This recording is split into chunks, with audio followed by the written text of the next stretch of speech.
আপনার এই ভদ্র মহিলার মনের কোমল অভিলাষ প্রকাশ করার অপরাধ উনি আমার অসভ্য সাব্যস্ত করলেন। এই অসভ্য ব্যক্তি থেকে নিয়ে ওনার যত জল্পনা কল্পনা। খুব হয়েছে, তোমাকে আজ জনতার আদালতে রাগ অনুরাগের মামলা দাখিল করতে হবে। আমার ওদিকে বোনের বিয়ে, কোথায় আত্মীয় স্বজনের যত্ন করবে তা নয়, সুযোগ বুঝে একেবারে দুষ্টুমি করার এমন সুযোগ কি আর পাওয়া যাবে? এই দুজনার দুটি হৃদয়ের চাওয়া পাওয়া হিসাবের জমা থেকে অন্তত সামান্যটুকু খরচ করতেই তোমায় আমি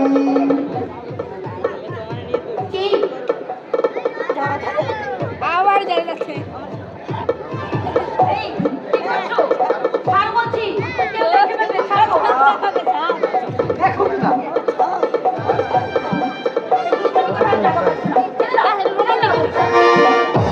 এই বছর আমাকে ভর্তি করো।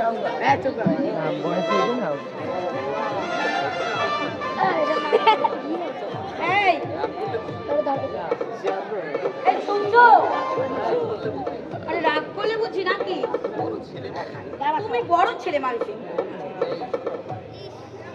শোনো কি আরে শোনো না, সেটাকে না আমি আমার মনের মতো করে সাজিয়ে দিয়েছি, খুব সুন্দর দেখাচ্ছি। ওর বর ওকে দেখলে একেবারে চোখ ফেরাতেই পারবে না। এই আমি একা একা বক বক বক বক করেই যাচ্ছি, আর তখন থেকে তুমি আমার মুখের দিকে তাকিয়েছো, অমন করে কি দেখছো? তোমাকে তাই বুঝি তোমার ওই কাজল কালো চোখের মাঝে ফুটে উঠেছে অনাবিল খুশির ছায়া, মুক্ত ঝাড়া হাসির মাঝে ঝরে পড়েছে রাশি রাশি সোনালি স্বপ্ন। সেই স্বপ্নের রাম ধনু রং নিয়ে আজ আমি আমার মনের আকাশে নতুন করে আঁকলাম আমার এই চিন্ময়ী প্রতিমার প্রতিচ্ছবি। কি বলছো তুমি?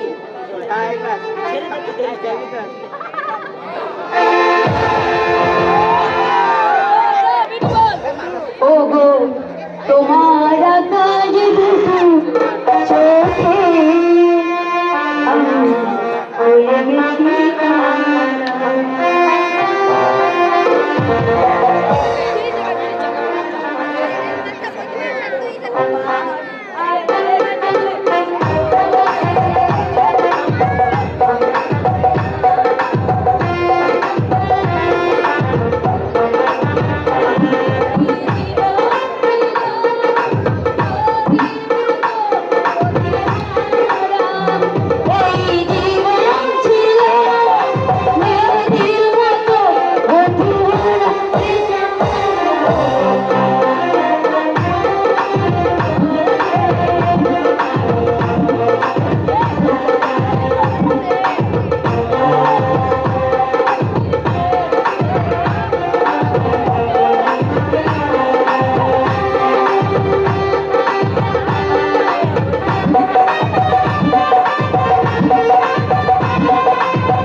দাদা বলে এদিকে আসছে কি করি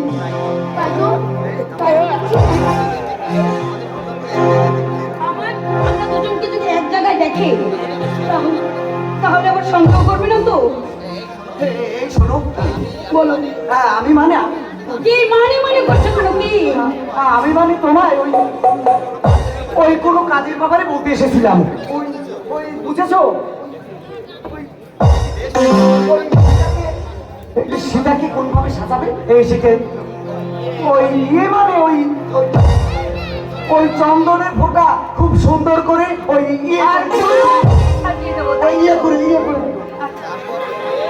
তারপরে মানে ওই ফুলের মালা ভালো করে ওই করে দিও, ভালো করে দিও, সুন্দর করে সাজিয়ে দেবো।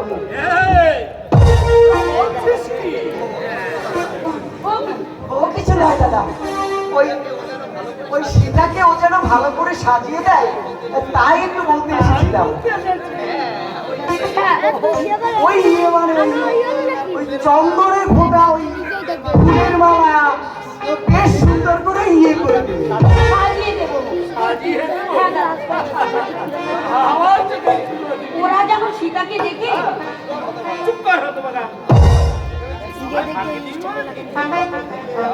এইমাত্র দেখলাম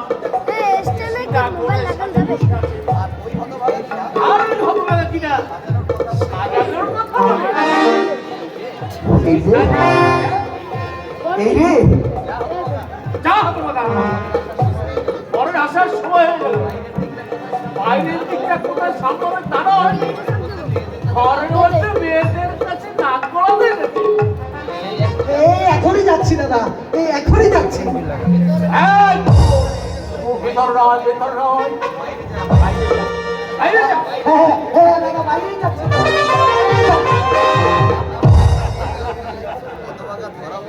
হতভাগা ধরা পড়ে গিয়ে সব ঘুরিয়ে ফেলেছে। মানে মোবাইল বন্ধ হয়েছে। তুই লজ্জে মাথা নিচু করে আসিস কেন? না মানে এই হ্যাঁ জানি রে বোন, জানি তোদের দুজনের অভিন্ন হৃদয়ে আজ উঠেছে স্বপ্নের চাঁদ। তাই তো তোদের মুখ থেকে ঝরে পড়ছে হাসির জ্যোৎস্না। সেই জ্যোৎস্নার আলো ধোঁয়াতে ভরে নিয়ে আমি আমার এই ভাঙা দাদা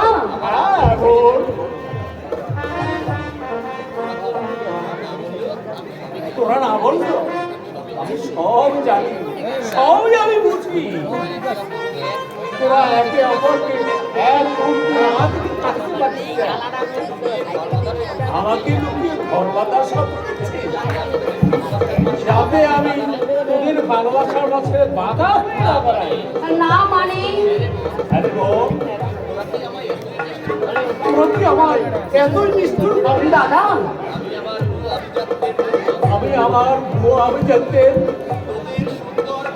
তোদের মধুর সম্পর্ক নিষ্ঠুর ভাবে ভেঙে দেব। দাদা না রে বোনরা, তা হয় না।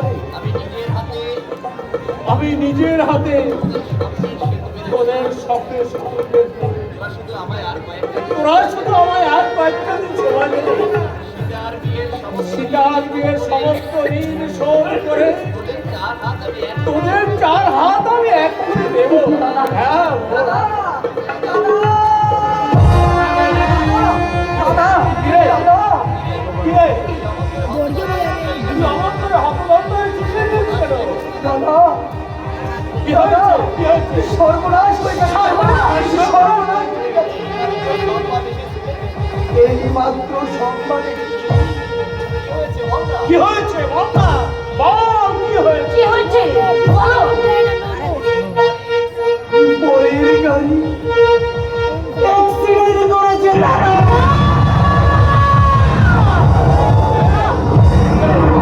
এই যে তুই কি করছিস? আমি তো অনন্ত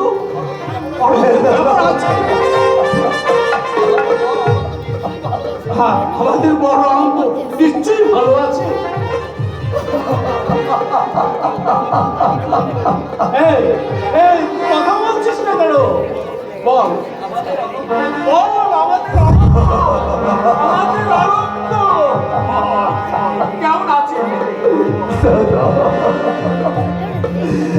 দাদা অনন্ত বলো বলো কি হয়েছে বলো। অনন্ত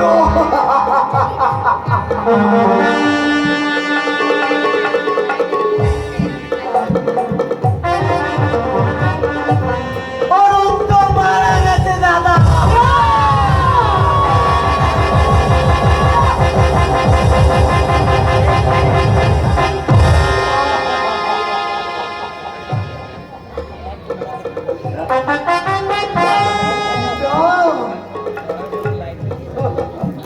দাদা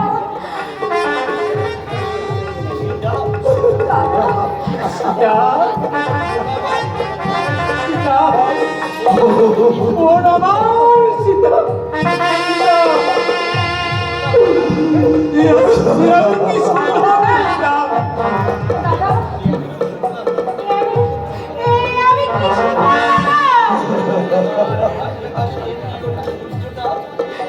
আমার ভাইটা আকাশে ওঠা সূর্যটা ওঠার আগে এমন করে অস্ত চলে গেল। দাদা মদন হবার আগেই যে বেঁচে উঠেছে বিসর্জনের বর্ষা।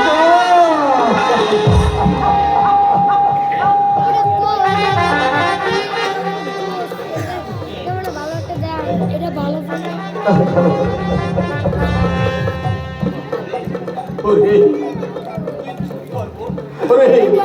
তুই চুপ কর, তুই চুপ কর।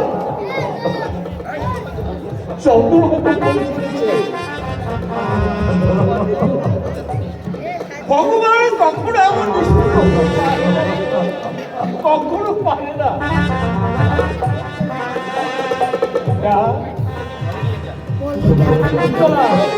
ঘরে নিয়ে যা, ঘরে নিয়ে যা।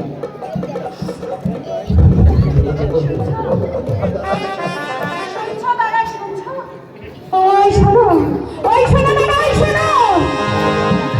সানাইয়ের সুর থেমে গেছে, বন্ধ হয়ে গেছে আনন্দপূর্ণ কোলাহল। একে একে সকলে চলে যাচ্ছে। দাদা যাবেন না, দয়া করে আপনারা কেউ যাবেন না। আমি বলছি এমনি হবে, এমনি হবে, হ্যাঁ, এমনি হবে। তা না হলে আমার একমাত্র চিরদিনের মতো লজ্জা থাকবে।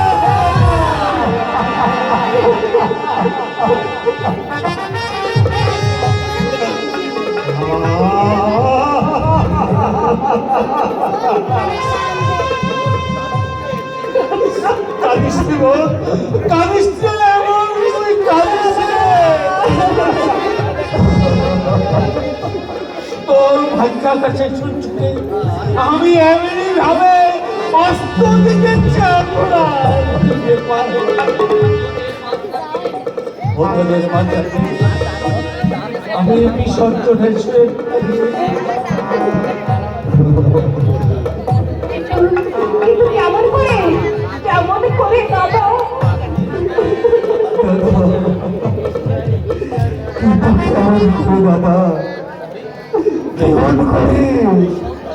ওরে সন্ধান কর, সন্ধান কর।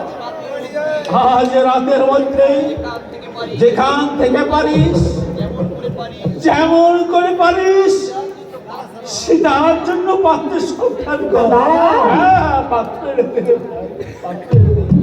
কিন্তু কোথায় খুঁজব দাদা? এইবার লক্ষ্য প্রশ্ন হত আদিকে কোন কথা ছুটে আসবো দাদা?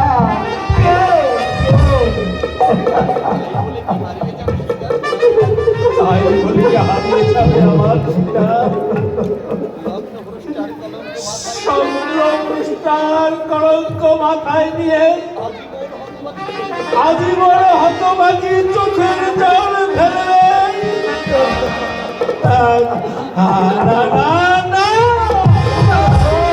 দাদা শান্ত হন দাদা।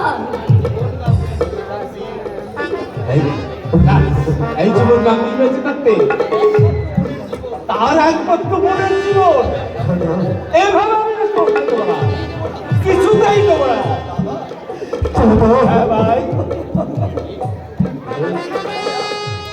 সেটা তুই একটু শান্ত হ, আমার একটু নতুন করে ভাবতে দেব। তোমার তোমার সমস্ত ভাবনা আজ ব্যর্থ হয়ে যাবে দাদা। শত চেষ্টা করলেও এই শিকার শেষ পরিচয় হবে।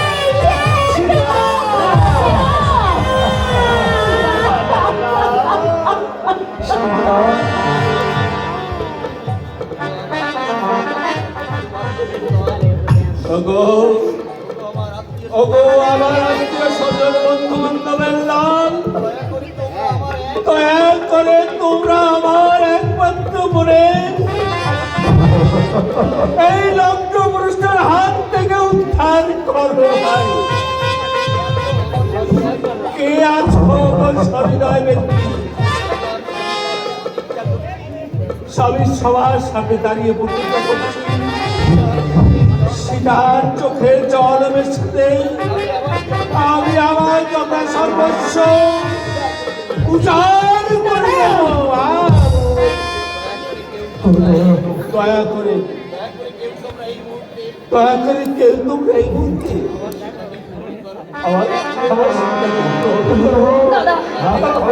আমার সীতাকে তোমরা গ্রহণ করো।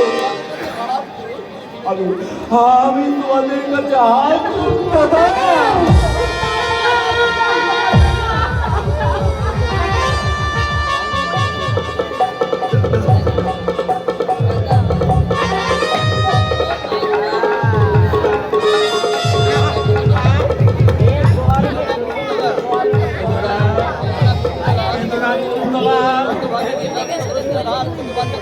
এই রক্তবর্ষের হাত থেকে বাঁচাতে কেউ এগিয়ে এলো না। অথচ আমি জীবনে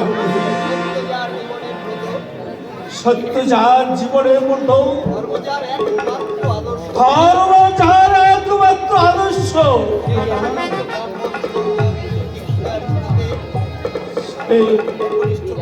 একনিষ্ঠ ব্রাহ্মণ জীবন গাঙ্গুলির একনিষ্ঠ ভিক্ষার চুলিতে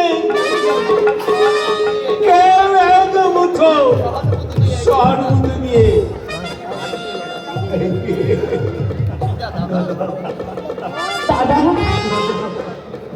দাদা অভিশাপে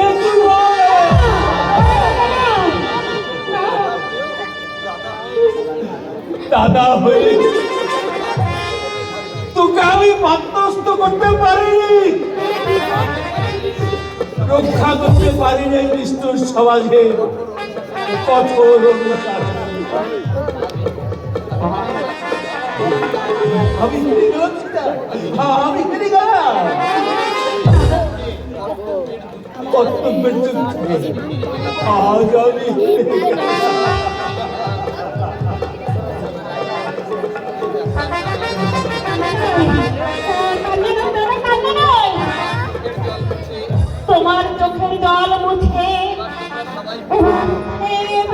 এবার তোমরা সকলে প্রস্তুত হও তোমরা সকলে প্রস্তুত হও এই সীতার লগ্ন ভ্রষ্টার সাজ তোমাদেরই তো পড়াতে হবে তবে আর দেরি কেন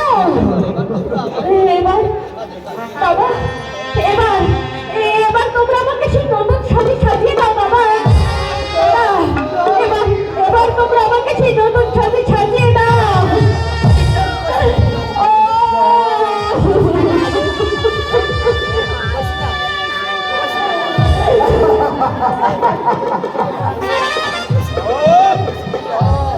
ঈশ্বর, আমায় তুমি অন্ধ বধির করে দাও।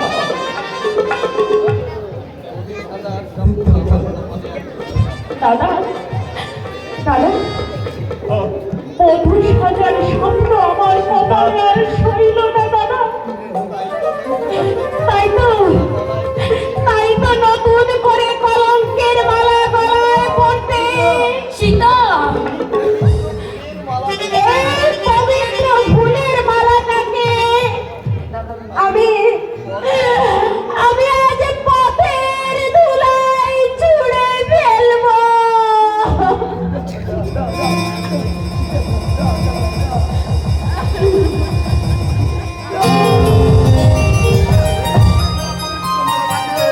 নতুন করে ফিরিয়ে দিয়ে আমি আপনাকে লগ্নভ্রষ্টার কলঙ্ক থেকে মুক্তি দিলাম।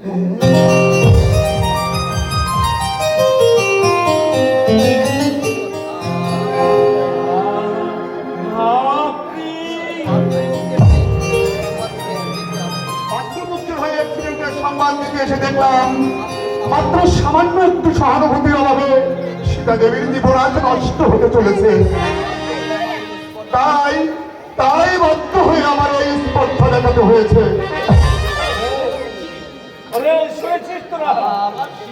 আমার সীতা সীতা দেবীকে গ্রহণ করার যোগ্যতা আমার আছে কিনা আমি জানি না, তবে ওর সময়ে দুঃখের ভাব লাঘব করতে আমি যদি কোনো অন্যায় করে থাকি আপনারা সকলে আমায় ক্ষমা করবেন।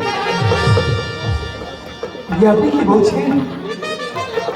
দেবদূতের মতো হঠাৎ আপনি এভাবে লাইলে নয় দাদা, এরকম নয়, এ আমার কর্তব্য।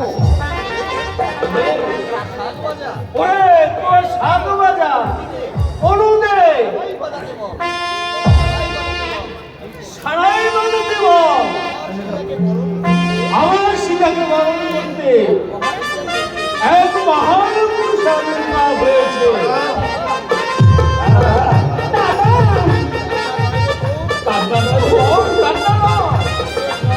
চোখের জল মুছে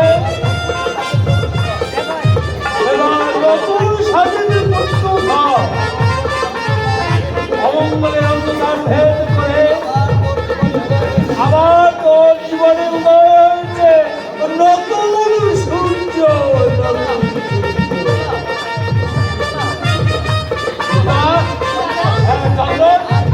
আর দেরি না করে এবার শুরু কর, এইবার শুরু কর তোর রান্না পালা।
এই জীবনে I